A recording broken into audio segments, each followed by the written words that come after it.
and Leroy came over to me. I think we were at Camp at Sheep Springs. He came over, and there's people that you meet, you call them friends and stuff, but there's friends and there's people that are just inner circle people.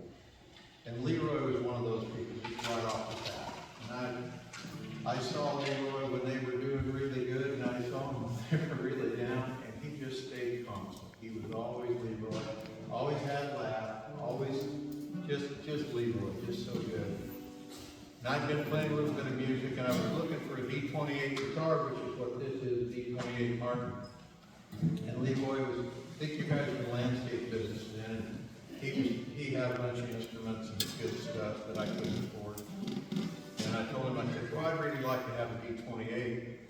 I've got a pretty good 18, but I'd like to have a Rosewood D28. And I don't know when the conversation came up, and he said, hey, he said, I think I got a guitar for you. He said, it just matched you perfect. I said, oh yeah? He said, yeah, it's pretty ugly. And it doesn't sound too bad.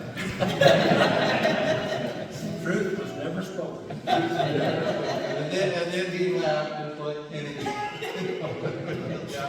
That was Leroy. I was fortunate to be able to go see him and play for him a few weeks before he passed. He was still just the same Leroy. As soon as I walked in the room, he said, well, John Kennedy.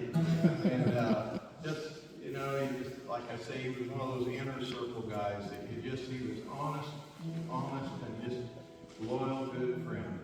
Really, really miss him. Here's an old gospel tune that Charlie we used to do this, and it's called Consider the Lilies.